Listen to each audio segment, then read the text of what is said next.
အားလုံးပဲမင်္ဂလာပါ Daily Life YouTube Channel ကနေပြန်လည်ကြိုဆိုလိုက်ပါတယ်ယခုမျက်နှာမပါတော့အမျိုးသမီးဆိုတဲ့ဇာတ်လမ်းလေးပဲတင်ဆက်ပြီးမှမို့ Channel ကို Like and Subscribe လေးနှိပ်ထားပေးဖို့တောင်းဆိုပါတယ်ခင်ဗျာ1990ပြည့်နှစ်ဝန်းကျင်ကရန်ကုန်မြို့ရဲ့စင်ချေပုံအရက်တစ်ခုမှာတည်ရှိတဲ့ဘဒုမအင်းတော်ဟာ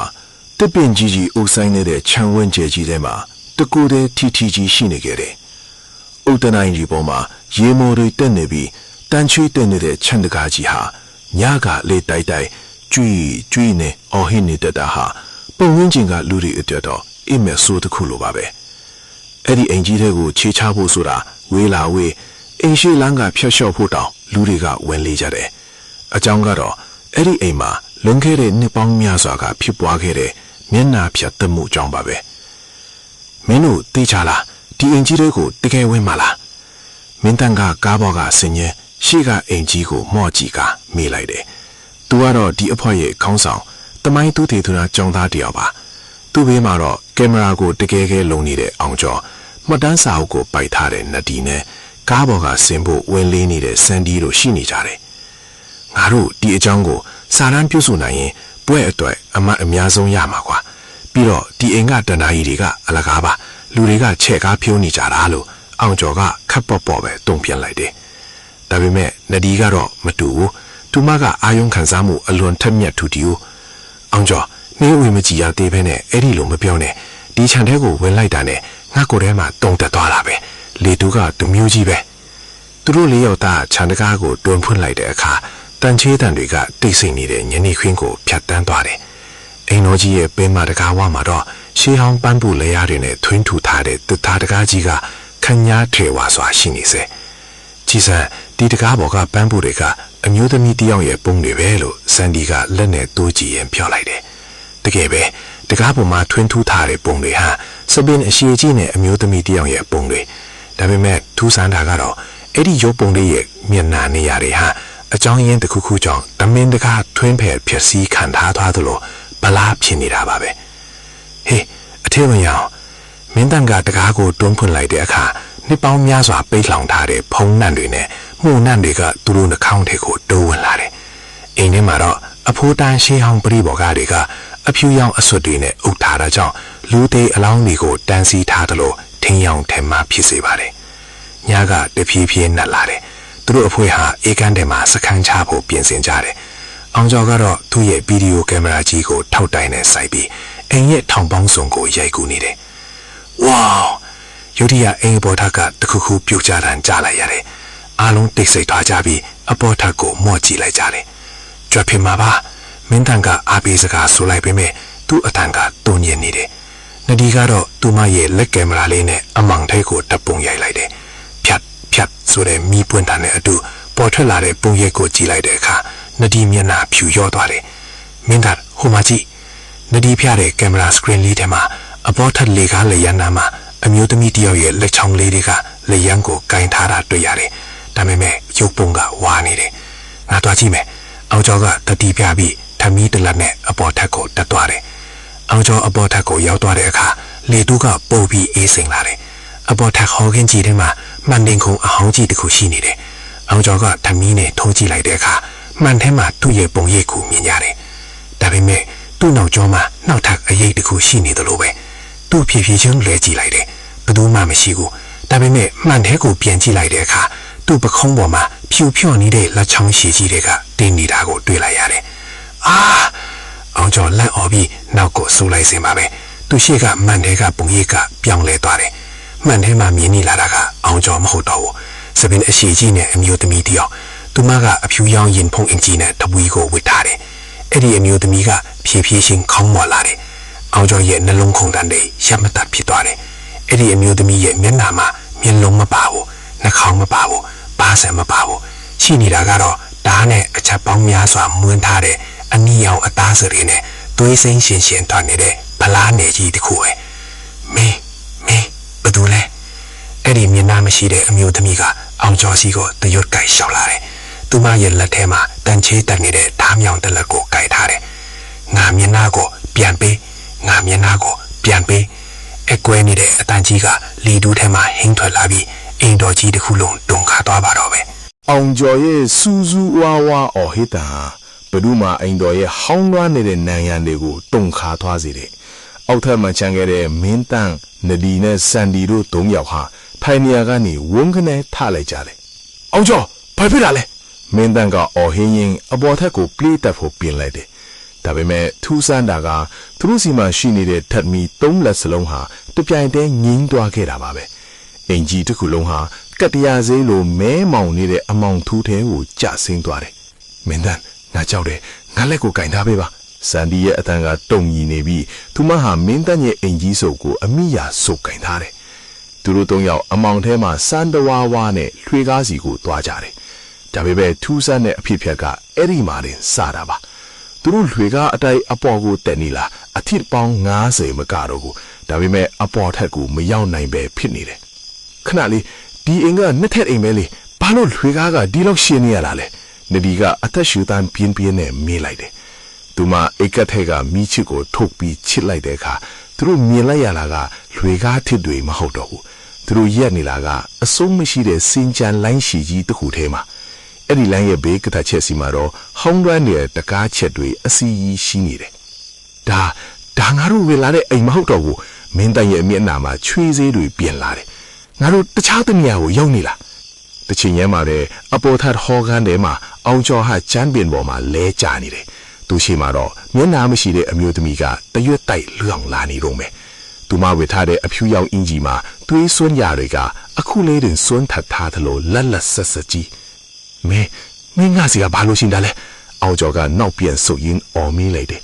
အဲ့ဒီအမျိုးသမီးကသူ့ရှေ့မှာရက်လိုက်တယ်သူမစီကထွက်လာတဲ့အနံ့ကပူစောနန္ဒာမျိုးမဟုတ်ပဲလက်ဆက်တဲ့သွေးနံနဲ့စံပယ်ပန်းနံရောနှောနေတဲ့ထူးဆန်းတဲ့အနံ့တစ်ခု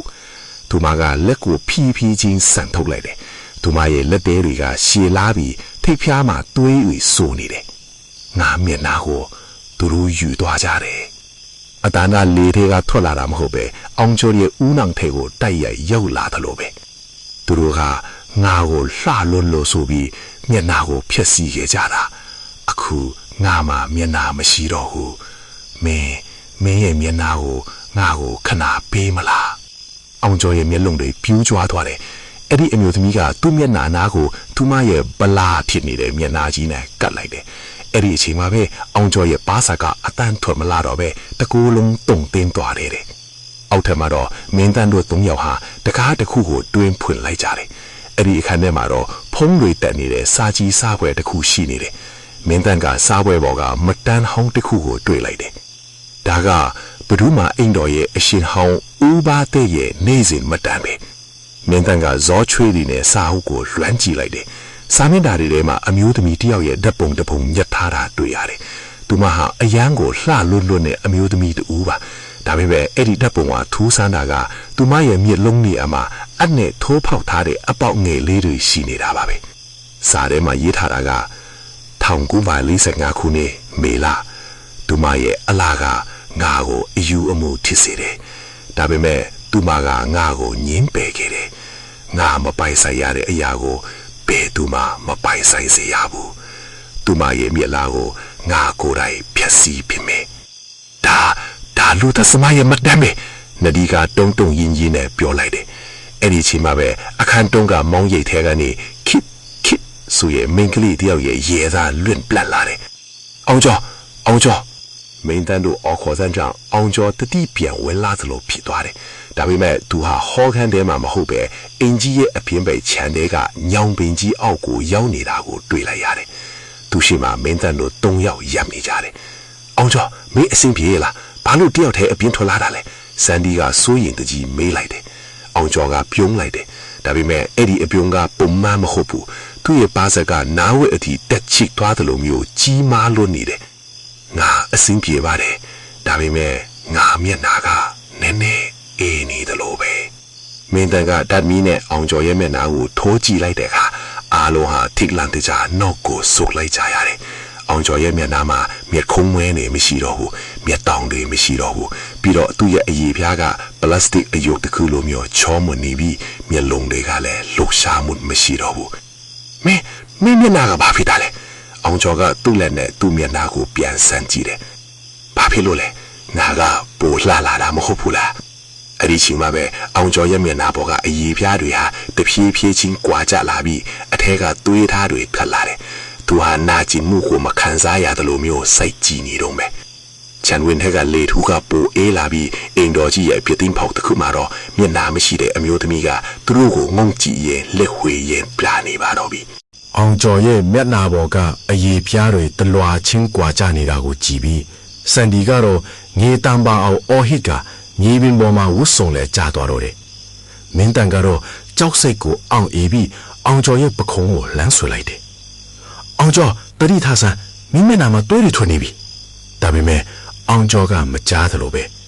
뚜의 멸롱리가 아양 머시로베 만다변로 핏니비 바사가로 뜻뜻뜻 연니래 두마가 라천다 나가 꾸니 비야메 나 예비아가 두마와 아티사베 요디에 엉저의 고칸다가 레팩 턱치터비 루다드영 멀롱나이네 아니타네 찬데가 아멍 주대고 웜근에 비운도로리 멘타노 라이포 조사뱀에 냥빙지의 까인윤네의 아카알라뚜이가 드로랑고 바이소 다드로묘 핀니게레 멘탈 나로 디간에 아쿠 채칭토요 엉저고 너마 루인 안에 라샤메 아쿠아 마호대고 나리가 똥이니의 레뚜이네 멘탄고 쇠커레 드로 똥영하 찬다가지 시고 비에도하자레 다음에 투산다가 소소가 드로 뚠푸는 웬락해레 단다가지야 아쿠로 카이마레 옥단단지 큰이라바베 드로 웬라레 란장 뼈송도하비 다마 피나이나 나로 디니아가 웬라라레 산디가 옥단단고 란네 어땐 투니 모주에도하레 에리 쳔바베 인도지의 아보타가 산디아 단드쿠 톱볼라레 아탄가 아양고 에이생비 완네 보강네 단센드쿠 에리 단센네두 엔지의 버딘바오 다이마 피아운다이 미르 알로로 렌팅라레 두루마 유치해서야 미시러베 앵대고 뿅ဝင်ခဲ့ကြရတယ်. 앵대ရောက်တော့ 애간대가 소파ပေါ်မှာ လူတစ်ယောက်ထိုင်နေတာကိုတွေ့လိုက်ရတယ်. အဖြူရောင်ဝတ်စုံအပြည့်နဲ့အသက်60ခန့်အမျိုးသားတူသူကတော့အင်တော်ရဲ့အရှင်ဟောင်းဦးပါတတ်ပါပဲ။ဒါပေမဲ့သူ့ရဲ့ရုပ်တွင်ကပုံမှန်မဟုတ်ဘူး။သူကလေထဲမှာတုံဆိုင်နေသလိုထန်နေပြီးသူ့ရဲ့ကိုယ်ခန္ဓာကနေမိခိုးငွေတွေထန်နေတယ်။မင်းတို့မလာတဲ့နေရာကိုလာခဲ့ကြတာပဲ။ဥပဒရဲ့ဝိညာဉ်ကအေးဆဆွာပြောလိုက်တယ်။ခင်ဗျားကဘာတူလဲအောင်ကျော်ကိုဘာလုပ်လိုက်တာလဲ။မင်းတန်ကအာတင်ပြီးမေးလိုက်တယ်။ငါကဒီအိမ်ရဲ့အဆောင်အရှောက်ပဲ။အောင်ကျော်လားသူကတော့ပန်းနုရဲ့ကစားဆရာဖြစ်သွားပြီ။ပန်းနုကမျက်နှာကိုအယမ်းမန်မောတာငါသူမကိုတတ်ခဲ့တော့ကသူမရဲ့မျက်နှာကိုဖြတ်စီးခဲ့လို့သူမကအခုထိမျက်နှာအစ်စ်တွေကိုလိုက်ရှာနေတော့မယ်။ဥပဒကပျော်ရင်းနဲ့သူ့ရဲ့လက်ကိုညွှန်ပြလိုက်တယ်။အေကန်နေရာမှာချိန်ထားတဲ့မန်အကြီးကြီးထဲမှာအောင်ကျော်ရဲ့ပုံရိပ်ပေါ်လာတယ်။ဒါပေမဲ့အောင်ကျော်ကမန်ထဲမှာပိတ်မိနေပြီးသူ့ရဲ့မျက်နှာနေရာမှာဘာမှမရှိတော့တဲ့ဗလာမျက်နှာကြီးဖြစ်နေတာကိုတွေ့လိုက်ရတယ်။ဥပဒရဲ့ပြောပြချက်အရပန်းနုဆိုတဲ့အမျိုးသမီးဟာလွန်ခဲ့တဲ့နှစ်90ကဒီအိမ်မှာအစေခံအဖြစ်ဝင်ရုံလုတ်ကန်ခဲ့တဲ့တောတူမလေးတူပါ။သူကအရန်လှလို့လို့ဥပဒကတိမ့်ပွေဖို့ကြိုးစားခဲ့ပေမဲ့သူမကညှင်းဆန်တယ်လေ။အဲ့ဒီဒေါသကြောင့်ဥပဒကသူမကိုနှိပ်စက်ပြီးမျက်နှာကိုတားနဲ့မွန်းကတပ်ပစ်ခဲ့တာပါ။သူမတေးသွားပေမဲ့သူမရဲ့နာကြီးချက်ကဒီအိမ်မှာကြံနေခဲ့လေ။သူမကအလှအပါကိုအရန်ဆွဲလန်းခဲ့သူဆိုတော့မျက်နှာမရှိပဲမနေနိုင်ဘူး။ဒီအိမ်ထဲဝင်လာတဲ့လူတိုင်းရဲ့မျက်နှာကိုသူမကတခုချင်းစီခွာယူလိမ့်မယ်။နဒီကကြောက်လန့်တကြားနဲ့သူမရဲ့မျက်နှာကိုလက်နဲ့အုပ်ထားလိုက်တယ်။ကျမတို့ကိုလွတ်ပေးပါ။ကျမတို့ဘာမှမလွတ်ပါဘူး။ငါမှလည်းလွတ်ပေးပိုင်ခွင့်မရှိဘူး။မင်းတို့လွတ်ချင်းရဲ့သူမရဲ့ပျောက်ဆုံးနေတဲ့မျက်နှာအစိပ်ပိုင်းခွေကိုဒီအိမ်ထဲမှာလိုက်ရှာပြီးသူမကိုပြန်ပေးရမယ်။ဒါမှမဟုတ်ရင်တော့မင်းတို့အားလုံးမန်တဲမောင်နဲ့အသက်ပြောက်သွားကြလိမ့်မယ်။ဥပဒရဲ့ဝိညာဉ်ပျောက်ကွယ်သွားပြီးနောက်အိမ်ထဲမှာပြန်လေတိတ်ဆက်သွားတယ်။မင်းသားငါတို့ဘာလုပ်ကြမလဲ။စန်ဒီကမေးလိုက်တယ်။ငါတို့ရှာရမယ်။ပန်းနုရဲ့မျက်နှာကိုသူ့ဘယ်မှာဝတ်ထားလဲဆိုတာရှာမရမယ်။အောင်ကျော်ကိုလည်းကဲရမယ်။သူတို့တုံးရောင်ဟာအဘော်ထက်ကပန်းနုရဲ့အခန်းလိုယူစားရတဲ့အခန်းစီကိုတက်လာခဲ့ကြတယ်။အခန်းတကားကိုဖွင့်လိုက်တဲ့အခါအခန်းအလယ်မှာရှိနေတဲ့ကိုတင်ပေါ်မှာအမျိုးသမီးတစ်ယောက်ထိုင်နေတာကိုတွေ့လိုက်ရတယ် သူမကဝတ်စုံဖြူလေးနဲ့တေးထဆွာထိုင်နေပြီးစပင်တွေကိုဖြီးနေတယ်သူမကသူတို့ကိုကြော်ပေးထားတာပါမမပန်နူလားနဒီကတိုးတိုးလေးခေါ်လိုက်တယ်အဲ့ဒီအမျိုးသမီးကဖြီးဖြီးချင်းလေကြည့်လာတယ်သူမရဲ့မျက်နှာမှာမျက်လုံးတွေမရှိပေမဲ့နှာခေါင်းနီးရမှာတော့အပေါက်နှစ်ခုရှိနေပြီးအဲ့ဒီထဲကနေသွေးတွေကတစိမ့်စိမ့်ထွက်နေတယ်သူမကလက်ထဲကဘီးကိုချလိုက်ပြီးအောင်ကျော်ရဲ့အတန်နဲ့စကားပြောလိုက်တယ်ငါရဲ့မျက်လုံးတွေကိုမင်းတို့စီမှာတွေ့မလားလို့ပန်းတို့ရဲ့ကုတင်ပေါ်မှာထိုင်နေတဲ့အမျိုးသမီးစီကထွက်လာတဲ့အောင်ကျော်ရဲ့အတန်းကမင်းတန့်တို့ရဲ့နားစီကိုအနဲ့ထိုးလိုက်သလိုခံစားလိုက်ရတယ်လူတစ်ယောက်ရဲ့အတန်းကိုနောက်တစ်ယောက်ကအထူးသဖြင့်မျက်နှာမရှိတဲ့ဝိညာဉ်တစ်ခုကအသုံးပြုနေတာဟာကြောက်စရာအကောင်းဆုံးအတွေ့အကြုံပါပဲမင်းသားပြောင်းစန်ဒီကအော်ဟစ်ပြီးအခန်းအပြင်ကိုထွက်ဖို့ကြိုးစားတယ်ဒါပေမဲ့အခန်းတကားကဝုန်းခနဲ့ပိုက်သွားပြီးတန်တိုင်တွေနဲ့ပိတ်ဆို့လိုက်သလိုမျိုးဘလို့မှဖွင့်လို့မရတော့ဘူးအခန်းထဲကဖျောင်းတိုင်မီးတွေဟာအပြာရောင်အဖြစ်ပြောင်းလဲသွားပြီးအခန်းထွန်းတွေမှာအရိပ်မဲကြီးတွေကတရွေ့ရွေ့နဲ့တိုးကပ်လာတယ်ပန်နူတော့ဘဟုတ်သူမရဲ့ဝိညာဉ်ကကုတင်ပေါ်ကနေဖြည်းဖြည်းချင်းထားလိုက်လေတယ်သူမရဲ့လှုပ်ရှားမှုတွေကအယိုးတွေကြိုးကြည်နေတဲ့အတိုင်းတချောက်ချောက်နဲ့မြည်နေတယ်သူမကနဒီစီကိုဦးတီနေရှောင်လာတယ်နဒီတတိထမင်းတန်ကနဒီရှိကကားလိုက်လေပေမဲ့မမြင်ရတဲ့အားတစ်ခုကသူ့ကိုနန်ရန်စီကိုလွင့်စင်သွားအောင်တွန်းထုတ်လိုက်တယ်နဒီဟာကြောက်လန့်လွတ်လို့ခြေကုံလက်ကုံဖြစ်နေပြီးနန်ရန်ကိုကြောကတ်ထားမိတယ်ပန်းတို့ကနဒီမျက်နှာနာကိုကတ်လာတယ်သူမရဲ့ဗလာဖြစ်နေတဲ့မျက်နှာကြီးကနဒီမျက်လုံးလေးကိုစိုက်ကြည့်နေတယ်လို့မျိုးခံစားရတယ်လှလိုက်တဲ့မျက်လုံးလေးတွေငါရဲ့အမောင်ထူးထဲမှာဒီမျက်လုံးလေးတွေလင်းနေရင်တိတ်ကောင်းပါပဲပန်းတို့ရဲ့လက်သေးရှည်ကြီးတွေကနဒီရဲ့မျက်ခွန်းနားကိုတိုးကပ်လာတဲ့အချိန်မှာပဲမျိုးနဒီကအော်ဟစ်လိုက်တယ်ကျမရှာပေးပါမယ်မမရဲ့တကယ်စစ်မှန်တဲ့မျက်လုံးတွေကိုကျမရှာပေးပါမယ်အဲ့ဒီမျက်လုံးတွေကိုပြန်ရရင်မမပိုလာမှာပါအဲ့ဒီစကားကြောင့်ဘန်းတို့ရဲ့လက်တွေတုံးခနဲ့ရပ်သွားတယ်သူမကခေါင်းကိုစောင့်ပြီးစဉ်းစားနေတယ်လို့မျိုးလုံနေတယ်ငါမျက်လုံးတွေဥပဒကငါမျက်လုံးတွေကိုဖမ်းပလင်းထဲထည့်ထားတာသူကငါ့ကိုအမြဲကြည့်နေချင်လို့လေဘန်းတို့ရဲ့အတန်ကအခုတော့ငိုးထန်ဆွဲနေတဲ့မိန်းကလေးတယောက်ရဲ့အတန်ပြန်ဖြစ်သွားတယ်အောက်ထပ်အမောင်းဆုံးနေရာနာရှိတယ်ရုတ်တရက်အခန်းတကားကပြန်ပွင့်သွားတယ်ဘန်းတို့ရဲ့ပုံရိပ်ကလည်းလေထဲမှာပျော်ဝင်းကွဲပြောက်သွားခဲ့တယ်မင်းတန်ကနန်းရံကနေအကုံရိပ်ထားပြီးနဒီစီပြေးလာတယ်နဒီမင်းအစင်ပြေးရလားပြေးပါတယ်ဒါပေမဲ့ငါတို့ငံမြန်လွတ်မရမယ်သူမကငါတို့မျက်လုံးတွေကိုတကယ်ယူတော့မှသူတို့၃ယောက်ဟာအောက်ထက်ကိုအမြန်ဆင်းလာခဲ့ကြတယ်ဥပဒေပြောခဲ့တဲ့ပန်းတို့ပြောခဲ့တဲ့အမောင်ဆုံးနေရဆိုတာအင်ကြီးရဲ့မိအောက်ခန်းဖေးရမယ်လို့သူတို့ယူဆလိုက်တယ်မိဖို့ချောင်းဘဲကဖုန်တွေတက်နေတဲ့တစ်သားတကားငယ်လေးကိုသူတို့တွေ့လိုက်ရတယ်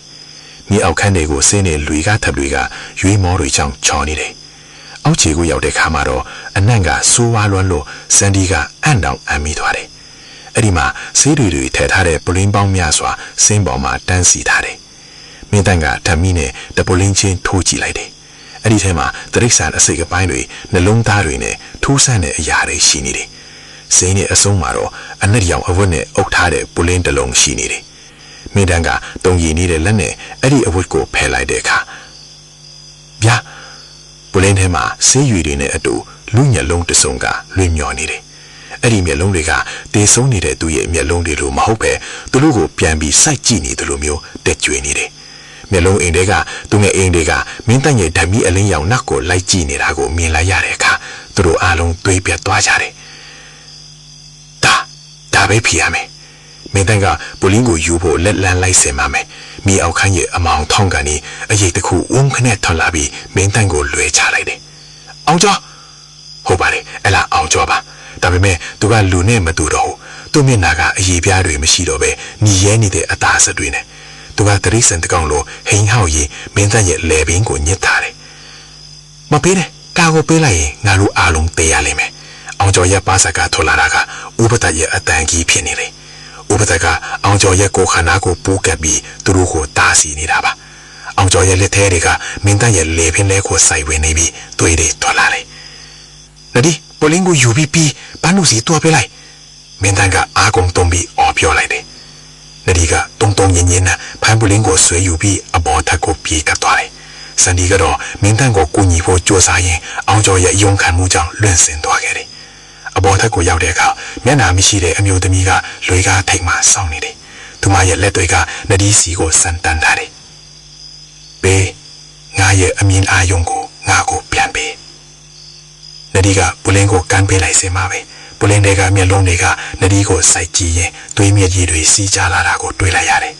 အဲ့ဒီချိန်မှာနဒီတခုခုမားနေပြီဆိုတာသိလိုက်ပေမဲ့နောက်ကျသွားပါပြီနဒီရဲ့တုံရီနေတဲ့လက်တွေထဲက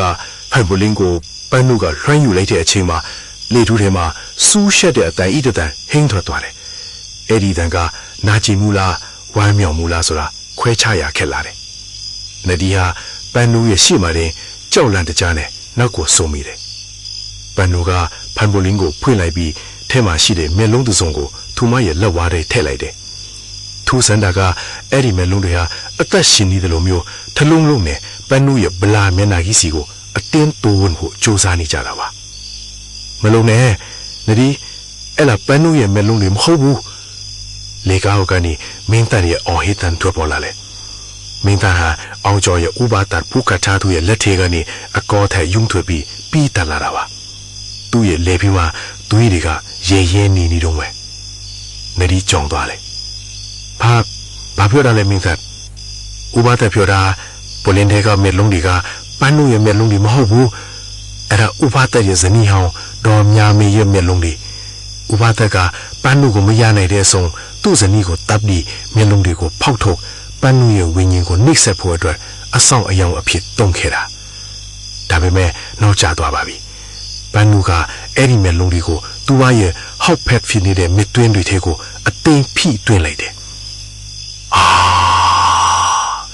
ဆူရှလာတဲ့အော်ဟစ်တန်ချင်တဲ့သူပန်းနူရဲ့မျက်နှာကနေသွေးမြေရည်တွေစီးချလာတယ်။သူမရဲ့ခန္ဓာကိုယ်ကနေအနက်ရောင်အငွေ့အသက်တွေထွက်လာပြီးတအိမ်လုံးမှာရှိတဲ့မန်တွေအားလုံးတပြားရည်တည်းကွဲအကုန်လာတယ်။မျက်လုံးအသက်တွေကိုတက်ဆင်လိုက်တဲ့ပန်းနူဟာအရင်ကထက်ပိုမိုကြောက်စရာကောင်းလာတယ်။သူမရဲ့မျက်လုံးတွေကနေရာတခြားမရှိပဲမျက်သွင်းတွေမှာဟိုဒီလဲပတ်နေကြတယ်။သူမဟာအခုဆိုရင်အရာအားလုံးကိုမြင်နေရပြီ။မင်းတို့ငါကိုလောင်းပြောင်ကြတယ်ပေါ့လေပန်းနူရဲ့အတန်ကအခုတော့မိမကြီးတယောက်ရဲ့အတန်နဲ့ပန်းနူရဲ့အတန်ရောနှောနေတယ်လို့မျိုးထွက်ပေါ်လာတယ်ဒီမျက်လုံးတွေကငါကိုနာကျင်စေတယ်ဒါတွေကငါမျက်လုံးတွေမဟုတ်ဘူးသူမကလက်ကိုဝေးရမ်းလိုက်တဲ့အခါနဒီဟာလေးတဲ့ကိုမြောက်တက်သွားပြီးနိုင်ရဲနဲ့စုံမိကတတိမေသွားတော့တယ်နဒီမင်းတန်ကနဒီစီပြေးသွားဖို့ကြိုးစားပေမဲ့အောင်ကျော်ကနောက်ကနေပြန်ဆွဲထားတယ်မင်းတန်မင်းတို့ပြေးမှရမယ်အောင်ကျော်ရဲ့ပါးစောက်ကနေဥပါဒရဲ့ဝိညာဉ်ကအပူတဖြင့်ပြောနေတယ်ငါမခဲ့တယ်ငါရဲ့အတားတွေကြောင့်သူတို့နှစ်ယောက်လုံးကျင်းစားတင်ခဲ့တာအကောင်ပန်းနုကတော်များမင်းရဲ့ဝိညာဉ်နဲ့ပေါင်းဆက်သွားပြီသူမကဘသူကမှအလွတ်ပေးမှာမဟုတ်ဘူးအင်တော်ကြီးတလုံးတုံခါနေပြီးအမောဘောကအုတ်ချွတ်ပြားနေတဖြုံဖြုံပူကြနေတယ်မင်းတန်ကတတိမင်းရဲ့နဒီကိုပွေချပြီးစန်ဒီကိုလမ်းခေါ်လိုက်တယ်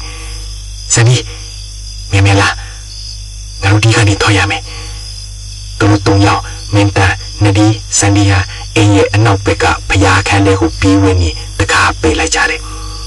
သူစန်ဒါကအဲ့ဒီဖျားခန်းလေးကိုတော့ပန်နူရဲ့အရှင်ဝါကမဝင်ရောက်နိုင်တယ်လို့မျိုးတိတ်ဆန်နေတယ်ဖျားစင်ပေါ်မှာဖုံးတွေတက်နေတဲ့ဗုဒ္ဓရုပ်ကွာတော်တဆူရှိနေပြီးပြီးမှတော့ဟောင်းဝမ်းနေတဲ့စာအုပ်အိတ်တလုံးရှိနေတယ်မင်းတန်ကအိတ်ကိုဖွင့်ကြည့်လိုက်တဲ့အခါထဲမှာပန်နူရဲ့တကယ်တပ်ပုံစစ်စစ်ကိုတွေ့လိုက်ရတယ်အဲ့ဒီတပ်ပုံထဲမှာပန်နူဟာဖျားချောင်းကျင်တွားနေတဲ့ပုံစံလေးပါသူမရဲ့လက်ထဲမှာပတ္တမြာလက်ဆွေတကွန်းကိုကိုက်ထားတယ်ဒါကပန်နူရဲ့လက်စပဲစန်ဒီကတပ်ပုံကိုကြည့်ရင်ပြောလိုက်တယ်ဥပဒေရဲ့မန်တန်ထဲမှာရေးထားတာကပန်နူရဲ့မျက်လုံးအစိပိုင်းတွေကိုသူကဖြတ်တောက်ပြီးအင်းရဲ့နေရာအနှံ့မှာဝတ်ထားခဲ့တာတဲ့မျက်လုံးတင်မောင်ကိုသူမရဲ့နှာခေါင်းပါစနဲ့လက်ရာကိုပါသူကတီးထားစီခွဲထားခဲ့တာဒါဆိုရင်ငါတို့သူမရဲ့တကယ်အစိပိုင်းတွေကိုပြန်ရှာပေးနိုင်မှာ တီချင်းစာကပြီးမှာပေါ့မင်းတန်ကနဒီကိုချန်ပီယံဘမှာအတားအရာချလိုက်ရင်ပြောလိုက်တယ်ဒါပေမဲ့အပြင်ဘက်ကနေအောင်ကျော်ရဲ့အော်ဟစ်တန်ချလိုက်ရပြန်တယ်မင်းတန်ကဲပါဦးငါရေးပြားတွေကိုသူမခွာနေပြီမင်းတန်တို့တကားချကနေချောင်းကြည့်လိုက်တဲ့အခါဘန်နူကအောင်ကျော်ရဲ့မျက်နှာပေါ်ကအသားတွေကိုလက်စင်းနဲ့ကုတ်ချစ်ပြီးခွာယူနေတာကိုမြင်လိုက်ရတယ်သူမကအောင်ကျော်ရဲ့မျက်နှာကိုသူမရဲ့ဗလာမျက်နှာပေါ်မှာကကြည့်နေပြီးတဟီဟီနဲ့ရဲနေတယ်ဒါကငါနဲ့မလိုက်ဘူးဒါကယောက်ျားမျက်နှာကြီးငါကမိန်းကလေးမျက်နှာပဲလိုချင်လားသူမကဖြည်းဖြည်းချင်းခေါင်းလွှဲပြီးသူတို့ပုံနေတဲ့ဘုရားခန္ဓာကိုစိုက်ကြည့်လိုက်တယ်သူမရဲ့မျက်လုံးအသက်တွေကဒေါသကြောင့်နီးရဲနေလေစန်ဒီနဒီမင်းတို့ကတယောက်ယောက်ရဲ့မျက်နှာကငါအတွက်အန်ခိုင်ပြင်မှာပဲ ဖယားကန်တကားကိုတဆုံတယောက်ကအပြင်ကနေလက်သေးနဲ့ကုတ်ချစ်နေတဲ့အတန်းကတရှားရှားနဲ့ထပ်ပေါ်နေတယ်မင်းတန်စန်ဒီနဲ့တတိပြန်ရခါစားနတီတို့၃ယောက်ဟာအခန်းအလယ်မှာစူယုံပြီးတုံတုံရင်းရင်းနဲ့တကားကိုစိုက်ကြည့်နေကြတယ်မင်းတန်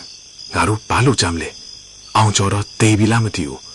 စန်ဒီကရှိုက်ကြီးတငယ်ငိုရင်းပြောရှာတယ်ငါတို့အာတင်ထားမှထင်မယ်ဘာနုကအခုတော်မြမင်းရဲ့မျက်လုံးတွေကိုယာသွားပြီမဲ့သူမစိတ်ကြိုက်မဖြစ်သေးဘူးသူမကမင်းကလေးမျက်နှာကိုလိုချင်နေလားမင်းတန်ကလက်ထဲကဘာနုရဲ့တပ်ပုံဟောင်းလေးကိုကြစ်ကြစ်ပေါင်စုပ်ကြိုက်ထားတယ်ရုတ်တရက်တခါကုတ်တန်ရက်သွားပြီးအခန်းထဲမှာလေးပူးတစ်ချက်ဝိတ်တိုက်သွားတယ်ဖျားစင်ဘောကဖျောင်းတိုင်မီးကငိမ့်လို့နီးပါးဖြစ်သွားစင်မှာပဲဥပဒရဲ့ဝိညာဉ်ကသူတို့ရှေ့မှာပေါ်လာပြန်တယ်အခုတော့ဥပဒရဲ့ပုံစံကပိုပြီးဝါတာတာဖြစ်နေပြီးအင်အားကျဲနေပုံရတယ်ခလေးတို့မြန်မြန်လုပ်ကြ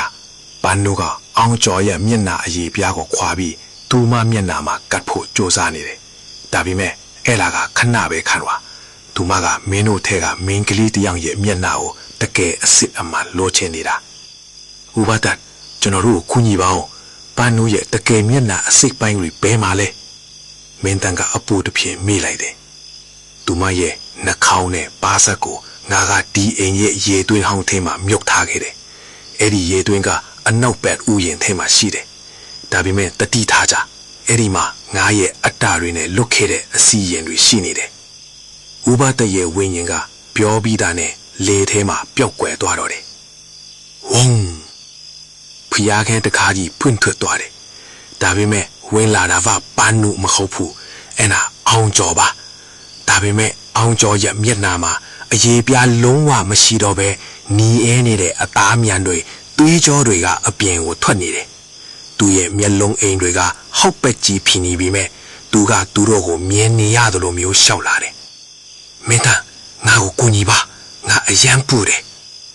အောင်ကျော်ရဲ့အတန်းကလဲချုံထဲကသွေးတွေနဲ့ပလုတ်ပလောင်ထွက်လာတယ်လို့မျိုးကြောက်စရာခေါင်းလာတယ်စန်ဒီကအော်ဟစ်ဒီအခန်းထောင်ကိုပြေးကပ်သွားတယ်ဒါအောင်ကျော်မဟုတ်တော့ဘူးသူ့ကိုပန်းနိုးကဆေးခိုင်းနေတာနဒီကတတိပေးလိုက်တယ်တကယ်လဲအောင်ကျော်ရဲ့နောက်ကျောင်းမှာပန်းနိုးရဲ့ဖြူးဖြော့နေတဲ့လက်ချောင်းရှည်ကြီးတွေကအောင်ကျော်ကိုရုပ်သေးရုပ်လို့ကြိုးကိုင်းနေတာကိုသူတို့မြင်လိုက်ရတယ်မျက်နှာမရှိတဲ့အမျိုးသမီးကအောင်ကျော်ရဲ့ပခုံးပေါ်ကနေခေါင်းဖြူးထွက်လာပြီးသူတို့ကိုကြည်ကတွေးပြက်ဖွယ်ပြုံးပြနေတယ်အခုပြေးမယ်ရေသွင်းစီကိုမင်းတန်းကရှေ့ကနေဦးဆောင်ပြီးအောင်ကျော်ကိုတွန်းဖယ်ကအိမ်နောက်ဘက်ကိုပြေးထွက်ခဲ့ကြတယ်လာယောင်ကမိန်ဖြောနေပြီးဥယျာဉ်ထဲကတစ်ပင်တွေကလက်သေးရှည်ကြီးတွေနဲ့သူတို့ကိုဖမ်းဆီးဖို့စောင့်နေတဲ့ဘီလူးတရေလို့ထင်ရတယ်သူတို့ရေသွင်းဟောင်းစီကိုရောက်တဲ့အခါရေသွင်းဝါမှာကြောက်တုံးကြီးတစ်လုံးနဲ့ပိတ်ထားတာကိုတွေ့ရတယ်အဲ့ဒီကြောက်တုံးပေါ်မှာတွေးနဲ့ရေးထားတဲ့အင်းစားလုံးတွေကမောင်းထဲမှာမိန်ပြပြလင်းနေတယ်ဒါကိုဖယ်ရမယ်မင်းသားနဲ့နတီတို့နှုတ်ကြောက်တာကြောက်တုံးကိုအတင်းတွန်းကြတယ်စန်ဒီကတော့နောက်ကနေလိုက်လာမဲ့အောင်ကျော်နဲ့ပန်းနုကိုကြောက်လန့်တကြားစောင့်ကြည့်နေရတယ်ကျွေးကြောက်တုံးရွေ့သွားတဲ့အခါရေတွင်းထဲကနေပုတ်စော်နန်းနဲ့အနက်အသက်တွေနဲ့အတူအနက်ရောင်အငွေ့တွေထွက်လာတယ်မင်းသားကတမီနဲ့ထိုးကြည့်လိုက်တဲ့အခါရေတွင်းထဲမှာရေမရှိပဲလူအယိုးစုတွေနဲ့ပြည့်နေရဟိုတွေ့လိုက်ရတယ် မင်းတန်ကကြောက်စိတ်ကိုအောက်အေးပြီးရေတွင်းထဲကိုဆင်ဖို့ကြိုးစားတယ်သူကကြိုးတဲ့ချောင်းကိုအာကူပြီးဆင်ထားစင်မှာပဲရေတွင်းအောက်ခြေကအယိုးဆူတွေကြားထဲမှာတောက်ပတ်နေတဲ့ရွှေရောင်တစ်တာငယ်လေးတစ်လုံးကိုတွေ့လိုက်ရတယ်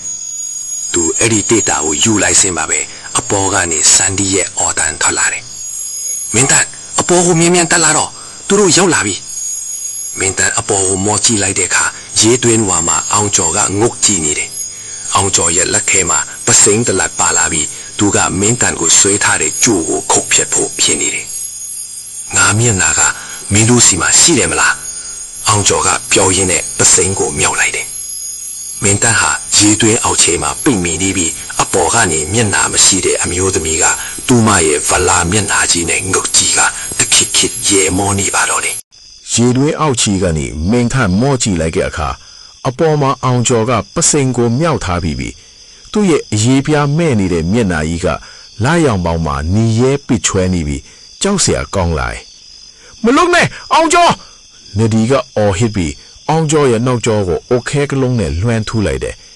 အောင်ကျော်ရိုင်သွားတဲ့အချိန်မှာပဲမင်းတန့်ကရွှေရောင်တိတာလေးကိုရင်ပတ်မှာပိုက်ပြီးကျူးအတိုင်းအတင်းသွားတက်ခဲ့တယ်သူအပေါ်ကိုရောက်ခါနီးမှာပဲပစိန်ကကျိုးကိုထီးမှန်သွားပြီးကျိုးပြတ်သွားခဲ့ပြီမဲ့နဒီနဲ့စန်ဒီတို့ကမင်းတန့်ရဲ့လက်ကိုအမီးရဆွဲဖမ်းလိုက်နိုင်ကြတယ်တိတ်တာငယ်ရဲ့ရှုဝတ်ချက်သူတို့၃ယောက်ဥယျာဉ်ထဲကတစ်ပင်အုပ်တွေထဲကိုပြေးဝင်ပုန်းဆောင်လိုက်ကြတယ်မင်းတန့်ကအမော်တကောနဲ့ရွှေရောင်တိတ်တာလေးကိုဖွင့်ကြည့်လိုက်တယ်တိတ်တာထဲမှာမြင်လိုက်ရတာကနူးညံ့တဲ့ပိုးပွားလေးနဲ့ထုတ်ထားတဲ့နှာခေါင်းတစ်ခုနဲ့နှုတ်ခမ်းတစ်စုံဒါပေမဲ့ထူးဆန်းတာကအဲ့ဒီအစိတ်အပိုင်းတွေကပုတ်တိုးမသွားပဲအခုလေးတင်ဖြတ်တောက်ထားသလိုမျိုးလက်ဆက်နေပြီးကြောက်စိမ့်ရောက်အလင်းတန်းလေးတွေထွက်နေတာပါပဲဒါတွေကပန်းနုရဲ့အစိတ်အပိုင်းတွေပဲနဒီကတိုးတိုးလေးပြောလိုက်တယ်ဒါပေမဲ့ဥပဒကဒါတွေကိုဘာလို့ဒီလောက်အသေးချာတင်ထားဖေးတာလဲသူကပန်းနုကိုတတ်ခဲ့ပေမဲ့ထူမရဲ့အလားအပါကိုတော့သူပိုင်းဆိုင်ချင်းနေတုံးပဲဒါကြောင့်ပြူးစားပြီးတင်ထားခဲ့တာမင်းတန်ကတိတ်တာကိုပြန်ပိတ်လိုက်စင်ပါပဲနှစ်စန်ဒီရဲ့ပြောင်းလဲမှုစန်ဒီစီကထူးဆန်းတဲ့အတန်တစ်ခုထွက်လာတယ်မင်းတန်နဲ့နရီလွဲကြည့်လိုက်တဲ့အခါစန်ဒီကထူမရဲ့မျက်နှာကိုလက်နှစ်ဖက်နဲ့အုပ်ကြီးမြေပြင်ပေါ်မှာလူးလိမ်နေတာကိုတွေ့လိုက်ရတယ်စန်ဒီဘာဖြစ်တာလဲစန်ဒီကလက်ကိုဖဲလိုက်တဲ့အခါထူမရဲ့မျက်နှာကတဖြည်းဖြည်းချင်းပျော်ကျလာတဲ့လိုမျိုးဖြစ်နေတယ်ထူမရဲ့မျက်လုံးတွေကနေရာရွေ့ကုန်ပြီးဘားဆက်ကလည်းတဖြည်းဖြည်းပျောက်ကွယ်သွားတယ်မင်းတကဲပါစန်ဒီရဲ့အတန်ကတဖြည်းဖြည်းတိုးဝင်သွားပြီးနောက်ဆုံးမှာတော့ထူမရဲ့မျက်နှာဟာပန်းနုရဲ့မျက်နှာလိုပဲချော်မွတ်နေတဲ့အရေဖျားအဖြစ်ပြောင်းလဲသွားတော့တယ်ထူမမှာမျက်နှာမရှိတော့ဘူးမင်းတို့စီမှာငါအစိတ်အပိုင်းတွေရှိနေရင်ငါကမင်းတို့ထေကတယောက်ရဲ့ကိုယ်ကံတာကိုယူရမှာပေါ့စန်ဒီရဲ့ကိုယ်ထဲကိုပန်းနုကဝင်ရောက်ပုတ်ကတ်လိုက်တာပေါ့မျက်နှာမရှိတဲ့စန်ဒီပန်းနုဟာထလိုက်ပြီးမင်းတန်စီကတိတာကိုလူ့ဖို့လက်လွှမ်းလိုက်တယ်တုံးအပေးအယူမပေးနဲ့မင်းတန်နဒီကတတိပေးလိုက်တယ်ထူမကအစိတ်အပိုင်းတွေအားလုံးပြန်ရသွားရင်ဒီအိမ်ကနေထွက်သွားနိုင်ပြီးအပြင်ကလူတွေကိုပါဒုက္ခပေးလိမ့်မယ်မင်းတန်ကတိတာကိုအနောက်ကိုဝတ်လိုက်တယ်ဘာနုမင်းခံစားခဲ့ရတာတွေကိုငါတို့နားလေပါတယ်ဒါပေမဲ့အပြစ်မရှိတဲ့ငါသူငယ်ချင်းတွေကိုတော့ဒုက္ခမပေးပါနဲ့ဥပဒကပဲမင်းကိုတတ်ခဲ့တာလေစန်ဒီပန်းနုကရဲတန်အဲကြီးနဲ့ရဲလိုက်တယ်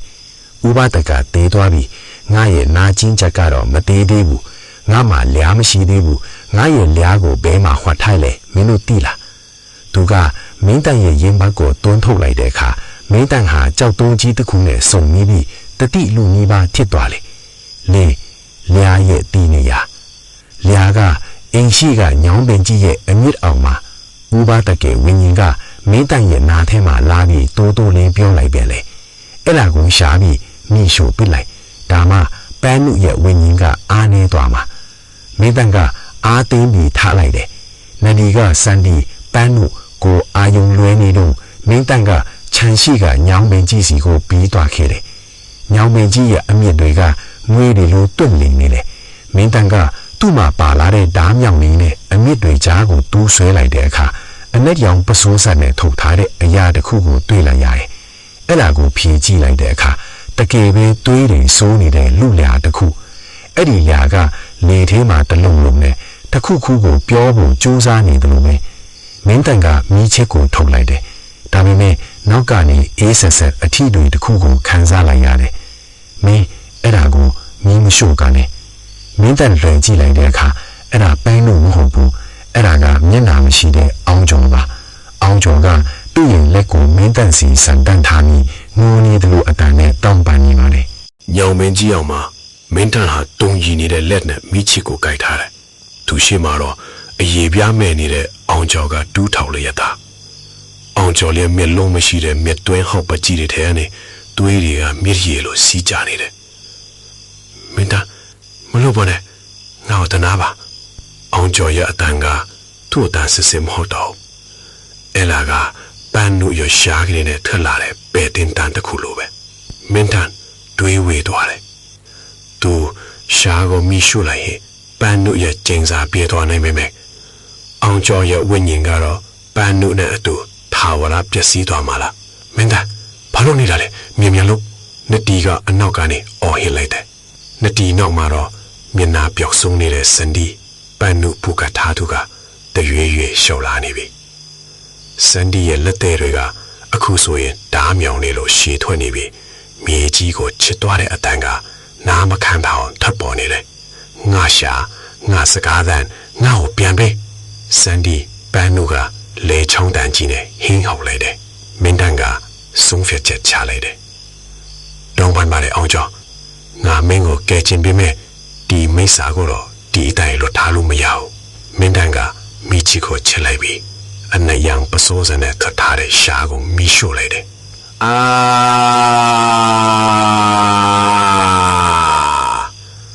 ဆူရွှေလာတဲ့အော်ဟစ်တန်ကြီးကအိမ်တော်ကြီးတစ်ခုလုံးကိုတုံခါသွားစေတယ်စန်ဒီကိုတဲ့ကပန်းနုရဲ့ဝိညာဉ်ဟာမီးလောင်ခံရတယ်လို့မျိုးတွန့်လင်းသွားပြီးစန်ဒီကိုတဲ့ကနေလွင်ထွက်သွားခဲ့တယ်အောင်ကျော်လည်းမြေပြင်ပေါ်မှာခွေခေါက်လဲကျသွားတော့တယ်ဒါပေမဲ့သူစန္ဒာကရှားကမီးလောင်ကျွမ်းသွားပေမဲ့ပြာမဖြစ်သွားပဲအပြာရောင်မီးခုံးငွေတွေအဖြစ်ပြောင်းလဲသွားပြီးရွှေရောင်တေးသားလေးတွေကိုအလိုလိုတိုးဝင်သွားတာပါပဲမင်းတို့ငါကိုနာကျင်အောင်လုပ်တယ်ပေါ့ဘန်နုရဲ့ဝိညာဉ်ကအခုတော့ပုံတထားမရှိရဲ့အနက်ရောင်အရေးကြီးအဖြစ်ပြောင်းလဲသွားတယ်သူမကိုခန္ဓာမရှိတော့ပေမဲ့သူမရဲ့တော်သားကလေတူကိုအေးခဲစေတယ်ညောင်မင်းကြီးရဲ့အကိုင်းခက်တွေကအသက်ဝင်လာပြီးမင်းတန်နဲ့နတီကို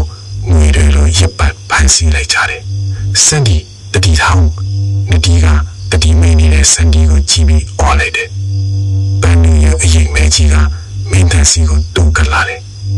သူမရဲ့မျက်နှာနေရာမှာအခုတော့ဟောက်ပကြီးမဟုတ်တော့စောစောကမင်းတန်ရှာထားတဲ့မျက်လုံးနှာခေါင်းနဲ့နှုတ်ခမ်းတွေကအဲ့ဒီအရေးထဲမှာလွင့်ညောနေပြီးမပြေဆုံးတဲ့မျက်နှာတစ်ခုအဖြစ်ပေါ်လာဖို့ကြိုးစားနေတယ်မင်းရဲ့မျက်နှာအရေးပြားကငါတဲ့နောက်ဆုံးလုံးအချက်ပဲမင်းကအသက်ရှူရချလာတယ်တကယ်ကသူ့လေးကိုတင်းတင်းကြပ်ကြပ်ရစ်ပတ်ထားတယ်အဲ့ဒီအချိန်မှာအင်ဒိုကြီးရဲ့ပင်မတကားမှာဥပဒေရဲ့ဝိညာဉ်ကလက်ထဲမှာရှိအောင်တားတယ်ကိုကိုင်ပြီးပေါ်လာတယ်ဘန်နုတော်တော့မင်းရဲ့ကံကြမ္မာကဒီကလေးတွေနဲ့မဆိုင်ဘူးဥပဒေကဒါနဲ့ဘန်နုရဲ့အရင်ကိုလွတ်ကုန်လိုက်တယ်ဝိညာဉ်ချင်းချင်းတိုက်ခိုက်ကြတဲ့အခါလက်စမီးပွားတယ်လို့အလင်းတန်းနဲ့တံပေါ်လာတယ်မင်းတတိမြန်ပြေးကြအိမ်ထဲကဘုရားကန်းထဲမှာပန်းနုရဲ့တကယ်ရုပ်အလောင်းကိုငါဝတ်ထားခဲ့တဲ့လူဝင်နေရရှိအဲ့ဒီအလောင်းမှာဒီအစိပ်ပိုင်းတွေကိုပြန်တပ်ပြီးမှဒီချင်းစားကအပြီးတိုင်းပြန်မှဥပဒေတာအော်ပြောလိုက်တယ်မင်းတန်နဲ့နဒီဟာလူမြောက်သွားတဲ့တိတ်ကိုင်းတဲ့ဂျာကနေယုံထွက်ပြီးစန်ဒီနဲ့အောင်ချောင်းတွေကအိမ်ထဲကိုအတင်းပြန်ဝင်ခဲ့ကြတယ်အပြင်မှာတော့ဥပဒေနဲ့ပန်းနုရဲ့ဝိညာဉ်တိုက်ပွဲကပြင်းထန်နေပြီးအိမ်တော်ကြီးဟာဖြူချတော့တဲ့အတိုင်းတင်းတင်းတုံနေပါတော့တယ်အပြင်မှာဥပဒေနဲ့ပန်းနုရဲ့ဝိညာဉ်ချင်းတိုက်ပွဲကြောင့်မိုးကြိုးပစ်တန်လိုဟင်းဟောက်တန်တွေကြားနေရတယ် အင်တော်ကြီးရဲ့နိုင်ရန်တွေကအကွေးချောင်းတွေပေါ်လာပြီးအင်္ဂတေတို့တဖြုံဖြုံပြိုကျနေမင်းတန်နဒီနဲ့တန်ရအပြင်းထန်ရထားတဲ့အောင်ချောစန်ဒီတို့ဟာဖျားကန်တွေကိုအသက်လှူပြီးပြေးဝင်လာကြတယ်နဒီဥပဒေပြောတဲ့လူဟနိုင်ရန်ကိုရှာမင်းတန်ကအော်ပြောရင်းရွှေရောင်ထေးသားလေးကိုကြစ်ကြစ်ပအောင်စုပ်ကိုင်းထားတယ်နဒီကဖျားစင်ရဲ့အနောက်ဘက်နိုင်ရန်ကိုလိုက်ဆန်းကြည့်တယ်အဲ့ဒီမှာဖုံးလေးထူထပ်နေတဲ့အမျိုးသမီးတစ်ယောက်ရဲ့ပုံကူပန်းကြီးကအကြီးကြီးတစ်ခုချိတ်ထားတာကိုတွေ့လိုက်ရတယ်အဲ့ဒါပန်းနူရဲ့ပုံတူပန်းကြီးပါဒါပေမဲ့ထူးဆန်းတာကပန်းကြီးကတည်းကပန်းနူရဲ့မြစ်လာနေရမှာအစစ်အမှန်လူအရေးပြားတွေကိုကတ်ထားတယ်လို့မျိုးဖောင်းကျွားနေရပါပဲမင်းတန်ဒီမှာကြည့်မင်းတန်ကပန်းကြီးကားကိုဆွဲဖြုတ်လိုက်တဲ့အခါအနောက်မှာတန်ချေတက်နေတဲ့တန်တကားငယ်လေးတစ်ခုပေါ်လာတယ်တကားကတော့ခတ်မထားပဲအလိုလိုပွင့်ဟာနေတယ်အထဲကနေထွက်လာတဲ့အနံ့ကတော့နှစ်ပေါင်းများစွာပိတ်လောင်ထားတဲ့ပုတ်စော်နန်းနန်းအနံ့အထက်တွေပါပဲသူတို့ထမင်းနဲ့ထိုးကြည့်လိုက်တဲ့အခါအခန်းချင်းလေးထဲမှာကလိုက်တလုံးပေါ်မှာထိုင်းလျက်သားအချင်းကြီးနဲ့အလောင်းတစ်ခုကိုတွေ့လိုက်ရတယ်အဲ့လားပန်းနုရဲ့ရုပ်လောင်းပါဒါပေမဲ့အန်အောစရာကောင်းတာကအလောင်းဟာပုတ်တူးမသွားပဲအရေပြားတွေကခြောက်ကပ်ပြီးအယိုးပေါ်အရေတင်ထိနေလာပါပဲအလောင်းရဲ့မျက်နှာနေရာကတော့ဟောက်ပက်ကြီးဖြစ်နေပြီးဓာရပရာဘွားနဲ့သွေးချောက်တွေကအခုထိရှိနေတော့ပါညံ့ညံ့အစိပ်ပိုင်းတွေကိုတက်ပေးအောင်နဒီကတုံကြီးနေတဲ့လက်တွေနဲ့ဒေတာကိုဖွင့်လိုက်တယ်မင်းတန်ကပထမဆုံးမျက်လုံးတစ်စုံကိုယူပြီးအလောင်းရဲ့မျက်ကင်းထဲကိုထည့်လိုက်တယ်ထည့်လိုက်တဲ့ခဏမှာပဲအလောင်းရဲ့ကိုယ်ခန္ဓာကတုန်ခါသွားပြီးမျက်လုံးတွေကအသက်ဝင်လာသလိုမျိုးလဲဖတ်သွားတယ်နောက်ပြီးနှာခေါင်းနဲ့နှုတ်ခမ်းတွေကိုနေရာတကျဖြန့်ကပ်ပေးလိုက်တယ်အစီပိုင်းတွေအားလုံးစုံသွားပြီလို့ထင်ရပေမဲ့အလောင်းကနိုးထွက်မလာသေးဘူးအပြင်ဘက်ကတိုက်ပွဲတံတွေရပ်သွားပြီးအခန်းတကားဝါမှာပန်းနုရဲ့အရေးမဲကြီးပေါ်လာတယ်ဥပဒေရဲ့ဝိညာဉ်ကတော့အပိုင်းပိုင်းပြက်လေထဲမှာပျောက်ကွယ်လူနှီးပါဖြစ်နေပြီမပြေဆုံးသေးဘူးပန်းနုရဲ့အတန်းကအခန်းထဲမှာဟင်းထွက်လာတယ်ငါမှမျက်နှာအရေးပြားမရှိသေးဘူးငါရဲ့အရေးပြားကိုဥပဒကသူ့ရဲ့အခန်းထဲကမန်အဟောင်းကြီးရဲ့အနောက်မှာကတ်ထားခဲ့တာသူမကလက်ကိုဝိရန့်လိုက်တဲ့အခါမင်းတန်းဟာလွင်ထွက်သွားပြီးအလောင်နာကိုပန်းနုရဲ့ဝိညာဉ်ကတိုးကတ်သွားတယ်မေလူထဲကတယောက်ယောက်ကငါအရေးပြားကိုတွားယူပေးမလားဒါမှမဟုတ်မေလူရဲ့အရေးပြားကိုပဲငါခွာယူရမလားအောင်ကျော်ကအကွက်ယုံထပြီးမင်းတန်းကိုကြည့်လိုက်တယ်အောင်ကျော်ရဲ့မျက်နှာကအရေးပြားတွေမရှိတော့လို့ကြောက်စရာကောင်းပေမဲ့သူ့မျက်လုံးထဲမှာတော့ဆုံးဖြတ်ချက်တစ်ခုရှိနေတယ်ငါသွားမယ်ငါမျက်နှာကပျက်စီးနေပြီပဲငါသွားယူမယ်အောင်ကျော်ကလီးဖက်ထောက်သွားရင်အခန်းအပြင်ကိုထွက်ဖို့ကြိုးစားတယ်ဒါပေမဲ့ဆန်ဒီကအောင်ကျော်ရဲ့လက်ကိုဆွဲထားတယ်မသွားနဲ့အောင်ကျော်ဒါကထောင်ချထင်နိုင်တယ်အဲ့ဒီအချိန်မှာပဲအင်တော်ကြီးရဲ့အပေါ်ထပ်ကနေမန်ကွဲတန်ကြီးတစ်ခုကြားလိုက်ရတယ်ပန်းနူးရဲ့အရေးပြားကိုတစုံတယောက်ကတွားယူနေသလိုမျိုးလွေကားပေါ်ကနေခြေတံတွေကြားလာရတယ်ဝင်လာတာကတော့အဖြူရောင်ဝတ်စုံနဲ့အမျိုးသမီးတယောက်ပါသူမရဲ့လက်ထဲမှာလက်ပြားလိုပါလွှမ်းနေတဲ့လူမျက်နှာအရေးပြားတစ်ခုကိုကင်ထားတယ်အဲ့လားဥပဒေရဲ့ဇနီးဒေါ်မြမေရဲ့ဝိညာဉ်ပါသူမကပန်းနူးကိုတနာတဲ့အတွက်ကူညီဖို့ရောက်လာတာဖြစ်ပါတယ်ဒေါ်မြမေရဲ့ဝိညာဉ်ကပန်းနူးရဲ့အရေးပြားကိုအလောင်းရဲ့မျက်နှာပေါ်ကိုဖြန့်တင်လိုက်တယ်တော်များမေရဲ့ဝိညာဉ်ကပန်းနုရဲ့၆ကန်နေတဲ့မျက်နှာပေါ်ကိုပါလွာတဲ့အရေပြားလွာလေးကိုဖြန့်တင်လိုက်တဲ့အခါအိမ်လုံးမှာရှိတဲ့လေထုကငြိမ်သက်သွားတယ်။အုပ်ရိုးတွေကြားကထွက်နေတဲ့ဝိညာဉ်ငိုတန်းတွေ၆လှန်တန်းတွေအားလုံးတပြိုင်တည်းရပ်တန့်သွားခဲ့တယ်။အလောင်းရဲ့မျက်နှာပေါ်ကအရေပြားဟာမော်ဆန်စွာပဲတွန့်လင်ရာကနေပြေလော်သွားပြီးမျက်နှာအသားဆွဲတွေနဲ့တစားတဲ့ဖြစ်သွားတယ်။ဖြူဖြော့နေတဲ့အသားရည်ဟာသွေးရောင်တဖြည်းဖြည်းလွှမ်းလာပြီးလွန်ခဲ့တဲ့နှစ်ပေါင်း50ကပန်းနုရဲ့ချော်မောလာပါတဲ့ရုပ်သွင်းကပြန်လဲပေါ်ပေါက်လာတယ်။အာစ်ပန်းနုရဲ့အရင်မဲကြီးဟာသူမရဲ့ရုပ်အလောင်းလေးကိုဝုန်းခနဲ့တိုးဝင်သွားတယ်။အလောင်းကကလားတိုင်းပေါ်မှာဆက်ခနဲ့လှုပ်ရှားလာပြီးမျက်လုံးတွေကိုဖြည်းဖြည်းချင်းဖွင့်လိုက်တယ်။အဲ့ဒီမျက်လုံးတွေကအခုတော့သွေးရောင်မရှိတော့ပဲကြည်လင်တောက်ပါရဲ့မင်းကလေးတယောက်ရဲ့မျက်လုံးတွေပြန်ဖြစ်သွားပြီ။ပန်းနုကသူမရဲ့လက်ချောင်းလေးတွေကိုကြည့်ပြီးပါးစပ်ကိုဟာကြည့်တယ်။ပြီးတော့မင်းတန်တို့ကိုတစ်ချက်ကြည့်လိုက်တယ်။ငါရဲ့အတန်ကိုပြန်ရပြီ သူမရဲ့အတန်ကကြည်လင်အေးမြနေပြီမဲ့အထဲမှာတော့နာကျင်မှုတွေဖြည့်နှက်နေစေပန်းတို့ကအောင်ကျော်စီကိုဖြည်းဖြည်းချင်းရှောင်လာတယ်အောင်ကျော်ဟာမျက်နှာအရည်ပြားမရှိပဲသွေးတွေနဲ့ရဲရဲနီးနီးတော့ပါပဲပန်းတို့ကအောင်ကျော်ရဲ့မျက်နှာပေါ်ကိုသူမရဲ့လက်နဲ့အသာအရအုပ်လိုက်တယ်မင်းငါအတွက်အနစ်နာခံခဲ့တယ်မင်းရဲ့နာကျင်မှုတွေကိုငါယူသွားပေးမယ်ပန်းတို့ရဲ့လက်အောက်ကနေအလင်းဓာတ်လေးတွေထွက်လာပြီးအောင်ကျော်ရဲ့မျက်နှာမှာ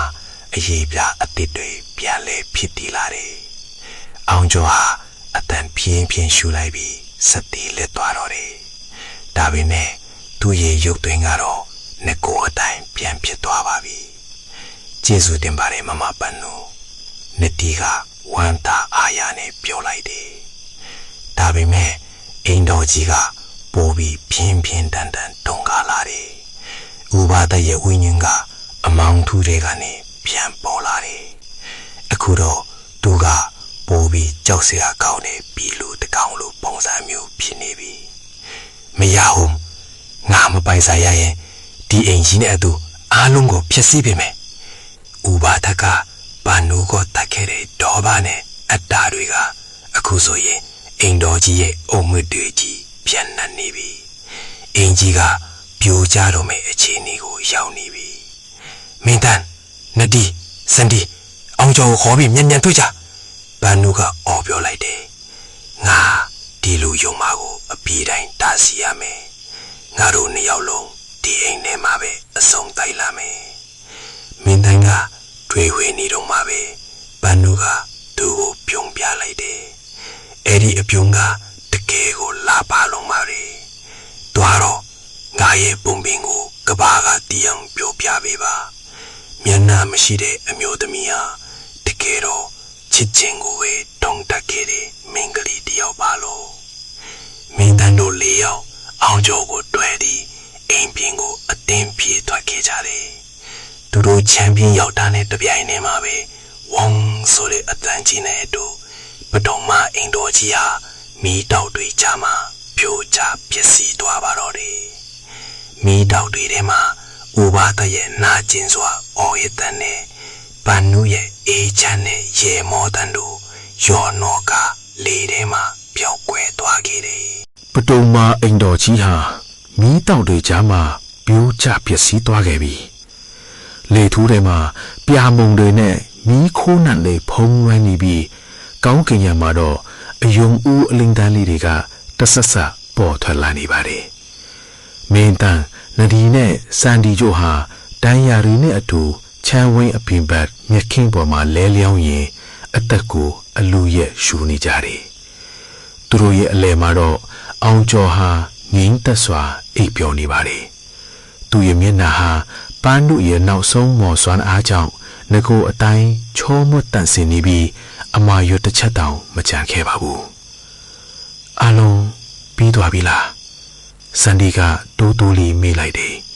သူမရဲ့အတန်ကတုံရီနေပြီမဲ့မျက်လုံးထဲမှာတော့လုံးမြောက်မှုအရေးအယောင်တွေတွေ့နေရတယ်မင်းတန်ကမီးလောင်ကျွမ်းနေတဲ့အိမ်တော်ကြီးကိုငေးကြည့်ရင်ခေါင်းညိပြလိုက်တယ်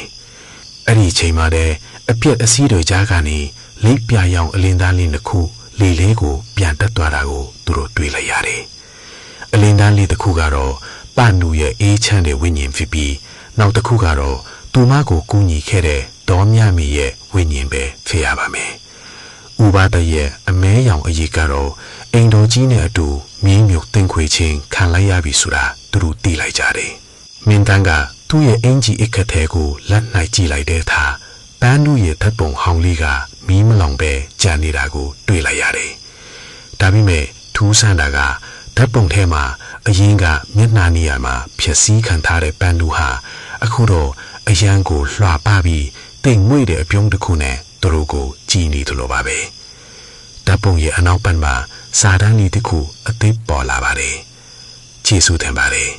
ငါကိုလူတစ်ယောက်အဖြစ်ပြန်မြင်ပေးခဲ့လို့6လခန့်ကြာပြီနောက်ရန်ကုန်မြို့ရဲ့စုတေသနာပြခန်းတစ်ခုမှာမျက်နှာမရှိတဲ့အမျိုးသမီးပဒုံမာအင်းတို့ရီတို့ အမှန်တရားဆိုရဲ့ပြက်ပွဲတစ်ခုကိုကျင်းပခဲ့ပါတယ်မင်းတန်းကတော့အဲ့ဒီဖြစ်ရမှန်းကိုစာအုပ်အဖြစ်ရေးသားထုတ်ဝေခဲ့ပြီးလူအများရဲ့စိတ်ဝင်စားမှုကိုအကြီးအကျယ်ရရှိခဲ့ပါတယ်အောင်ကျော်ကတော့အဲ့ဒီညကအဖြစ်အပျက်တွေကိုဘာမှမမှတ်မိတော့ပေမဲ့သူ့ရဲ့တပ်ပုံပညာမှာတော့ဝိညာဉ်ပိုင်းဆိုင်ရာအနုပညာတွေပုံမပါဝင်လာခဲ့တယ်။နဒီနဲ့စန်ဒီတို့ကလည်းအဲ့ဒီကြောက်စရာကောင်းတဲ့အိမ်မက်ဆိုးကလည်းယုံထွက်ပြီးဘဝကိုအထိပါရှိဖြတ်တန်းနေကြပါတယ်။ဒီနေ့မှာတော့မင်းတန်းကပဒုံမအိမ်တော်ဟောင်းရှိခဲ့တဲ့နေရာကိုတယောက်တည်းပြန်သွားခဲ့တယ်။အခုတော့အဲ့ဒီနေရာမှာအင်ကြီးမရှိတော့ပဲစိမ့်လန်းတဲ့ပန်းကန်လေးတစ်ခုဖြစ်နေပါပြီ။ညောင်ပင်ကြီးလည်းမရှိတော့ပါဘူး။သူပန်းကန်ထဲမှာလမ်းလျှောက်နေတော့စံပင်ပန်းနံလေးတစ်ချက်ဝေးတိုက်သွားတာကိုခန်းစားလိုက်ရတယ်။လေထဲမှာတော့မိန်းကလေးတယောက်ရဲ့တားရတဲ့ရဲမောတန်လေးပြန်လွင်နေသလိုပါပဲ။မင်းတန်ပြုံးလိုက်တယ်။သူတီးလိုက်ပါပြီ။ပန်းနူဟာအခုဆိုရင်မျက်နှာမရှိတဲ့ဝိညာဉ်ဆိုးတစ်ခုမဟုတ်တော့ပဲကောင်းကင်ဘုံမှာလွှားပါတဲ့နတ်သမီးလေးတစ်ပါးဖြစ်အေးချမ်းစွာရှိနေတော့မယ်ဆိုတာကိုပေါ့ ယခုနားဆင်ကြသောဇာတ်လမ်းလေးကိုကြိုက်နှစ်ပါက like and subscribe နှိပ်ထားပြီးလိုအပ်သောအကြံပြုချက်များကိုလည်း comment မှာရေးသားပေးပါဦးအားလုံးပဲကောင်းသောနေ့လေးဖြတ်သန်းနိုင်ကြပါစေ